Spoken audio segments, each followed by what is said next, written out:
Okay, good morning. I have tried to be controlled in the sense that I am following your format. Uh,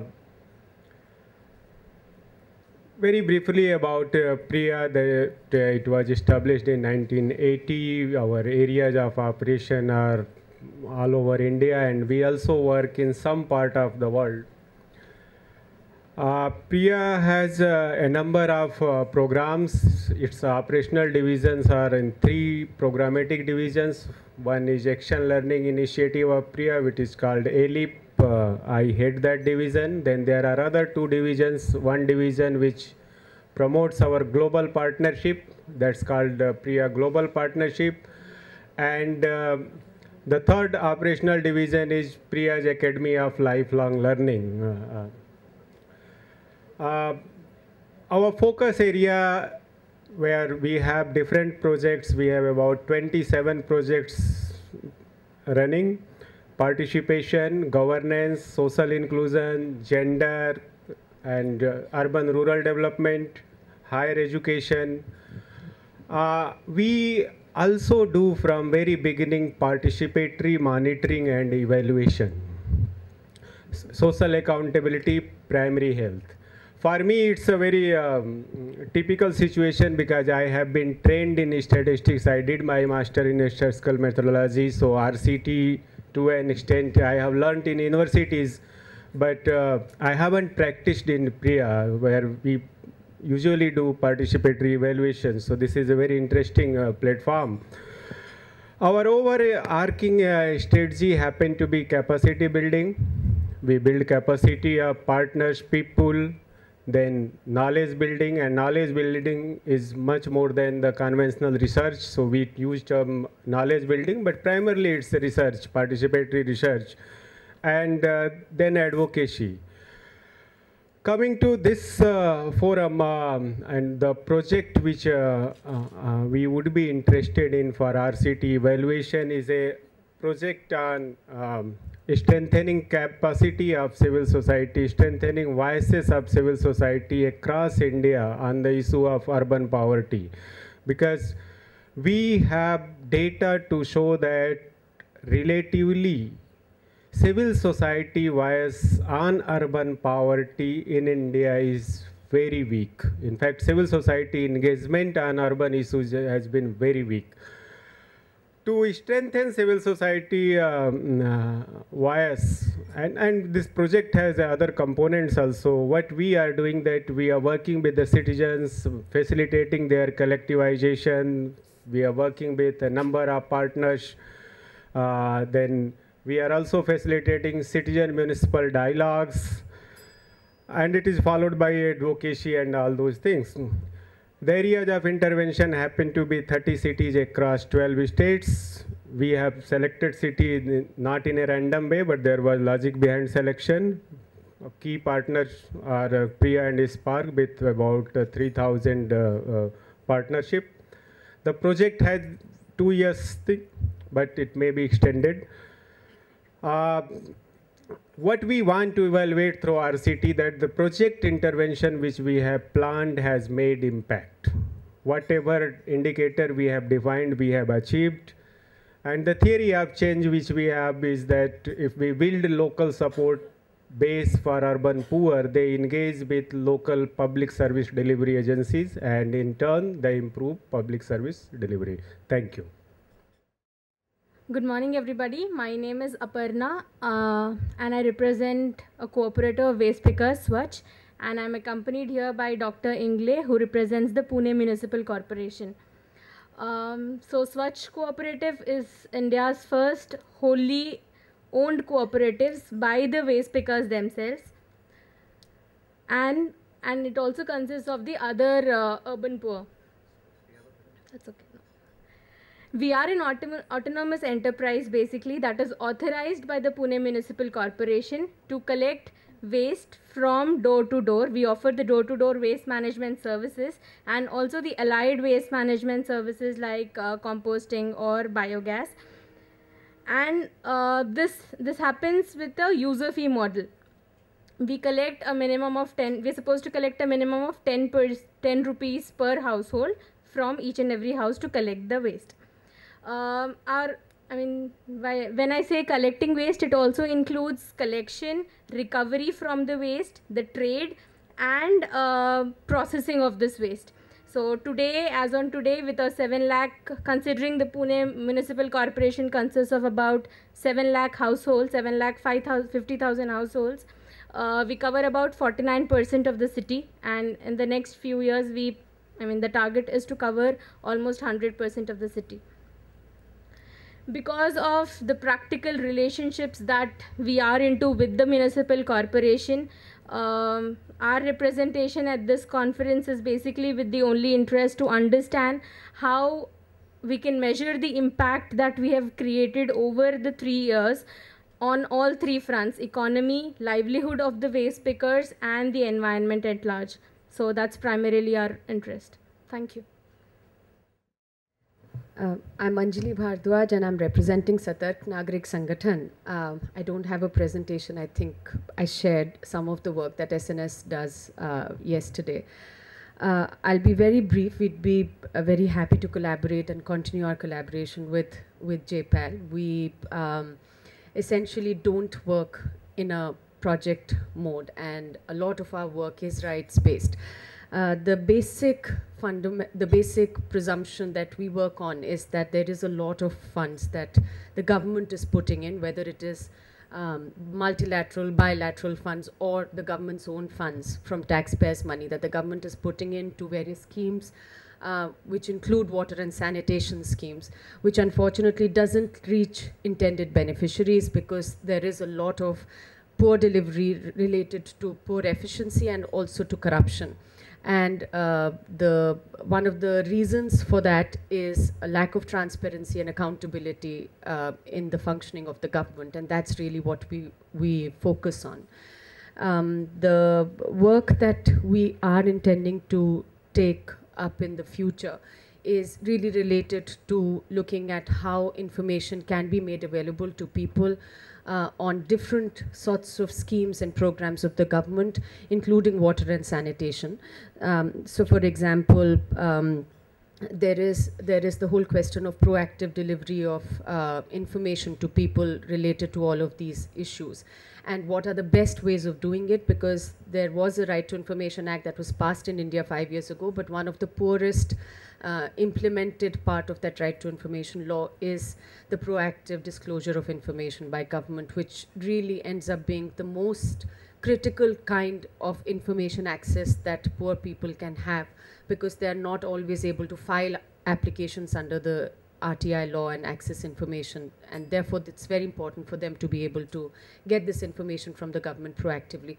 So looking at ways which are the best, likely to be the best ways of delivering that information to people, which would of course also be information related to water sanitation. And of course we'll be continuing to look at the political part of accountability and looking at the role of elected representatives in oversight, including water and sanitation. And we are looking to evolve the tools of the report cards that we've also done impact evaluations with JPAL in the past. So I think there is plenty of scope for collaboration, which we look forward to. Thank you.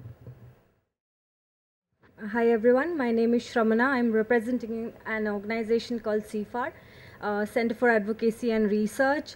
CFAR, we primarily were a media advocacy group, a media research group. However, over the years, we have been working on a range of issues, and as of now, our core areas include strengthening the implementation of the PCPNDT Act, that is a sex selective abortions. We also work on HIV/AIDS and advocacy, wherein our role of advocating with the media and a range of stakeholders come in. And another core area of ours is advocating on the rights of the urban poor. And I personally am associated on this portfolio of advocating on the rights of the urban poor, wherein we work across 5 cities at present: Delhi, Bangalore, Jaipur, Pune, Calcutta, and Bhubaneswar. In Bhubaneswar, we have begun our work with JPAL as part of their work, and Quicksand. We are one of the partners with Feedback Foundation as well. in this platform, what we are trying to what we are trying to not really evaluate, rather explore, is that we are working with the urban poor with a certain kind of approach where we work in slums and we kind of create women's forums and then train them, capacitate them to advocate on their own issues. So we want to use this approach to see that to what extent is it sustainable, one, and two, also is it replicable and scalable. Thank you. Good morning, my name is Srikanth. I represent Janaagraha Center for Citizenship and Democracy. We're a Bangalore-based not-for-profit working on citizen participation and governance reforms. So I'll quickly take you through the programs and then come to potential opportunities for collaboration. So we work on 9 programs. On number 1 is we work on fixing urban voter rolls. We work on a collaboration with the IAS Academy in Mussoorie, where we deliver the urban curriculum to IAS officers in India. We work on urban planning through a sister organization called India Urban Space. We have an online crowdsourced retail bribe data, by far our most popular product. It's called ipaidabribe.com. It's received more than 1 million hits to date. We have a program called Proof, which I head, which stands for Public Record of Operations and Finance, which is a program for public disclosure and accountability in municipal finances, and about performance measurement and metrics and citizen engagement on the same. We have a program called Bala Janaagraha, which is about civic education in schools, which is a little different. It's about civic education on local governments and local civic issues. We have a collaboration with 120 schools in Bangalore, Hyderabad, Patna, and Ludhiana, where we deliver civics lessons. We have taken over the civics classes in those schools, and we run our curriculum there. We have an online social change network, which is getting launched this Saturday. This is the biggest launch of the year for us. It's called ichangemycity.com. It's a hyperlocal change network website. We have a product called Tender Sure, which is part of our mobility program. On sanitation, we do a research study on system dynamics. Akshay handles that. On safety and crime, we run a community policing initiative. The 3 broad themes where I believe RCT can be explored, and even beyond RCT we can explore collaborations with researchers. One is the systems dynamic study on solid waste management, where we are studying generation, transportation, and disposal of solid waste in Bangalore. We are in the early stages of the study, so downstream we do expect some opportunities for research collaboration. The key question that we have on the transparency front is, does citizen participation on city finances lead to better service delivery? So that's the key question, research question that we have, where we believe RCT can be used. And there are several downstream and upstream questions on that, like does performance measurement and measurement of quality of life indicators lead to better citizen engagement to begin with? The third area where we think we're ready with a lot of data to explore research collaboration is in Bala Janaagraha. It's a 10-year-old program, and last 2 years we've got a fair amount of robust data where we can test test whether delivery of Bala Janaagraha has led to better civic literacy among students in schools. The appeal and challenge that I have for the researchers here is, like I mentioned earlier during the day, and I've been cribbing between today and yesterday, is for researchers to help us sort of think a little bit upstream rather than looking at just sectoral issues. So what we believe is that while problems of quality of life in India or probably much of the developing world are sectoral, but the operative word for a better quality of life in urban India is governance reforms. And therefore we need to sort of have a syncretic solution which looks at sectoral problems from a governance perspective, look at efficacy and existence efficacy of laws and policies, robustness of and existence of institutions and processes, and their linkage with service outcomes. So our model is to look at service outcomes as a tip of the iceberg, and below the water, the invisible but critical elements are laws and policies and institutions and processes. We measure that using the Urban Governance Index. We measure quality of citizenship, essentially participation, using Citizenship Index, for which we have an active collaboration with Brown University. We've got a very, very large data set, I think, of 20,000 samples. And we measure quality of life through livability score, again, for which we collected about 17,000 to 20,000 samples 2 years back. So to begin with, it'll be good to get together and randomize. Thank you. So Veolia Water India is the Indian subsidiary of Veolia Water, which is a private company and the world's leading operator in water services. So basically what we do is that we provide water and wastewater services for public authorities across India. We manage the whole water cycle, from water treatment and production to distribution. We've been in India for the past 10 years, but it's only recently that our activities have really taken up. We run pilot projects in the state of Karnataka, in the south of India, in the cities of Hubli, Dharwad, Belgaum and Gulbarga. These are small pilot projects where we provide 24/7 water supply. So by 24/7 we mean continuous water supply all day, every week of the year, every year basically, to all citizens, including slum dwellers, in specific areas that are decided and outlined by the local municipalities. So recently we've won, it's a major achievement for us, and we could say for India, the first ever public-private partnership in the field of water to provide safe drinking water to an entire city. 3 million inhabitants. This is unheard of in India. Let me just tell you a bit more about this project. So the project will take place, and I say will because it only started a few months ago, in Nagpur, which is the 10th largest city of India, located right in the center of India, as you can see. The city has, we think, around 3 million inhabitants. So we think it's more likely to be between 2.7 and 3.2 million inhabitants.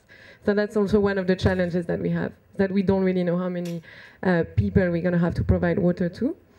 About a third of the population of the city lives in slum areas. So that is more than 1 million people.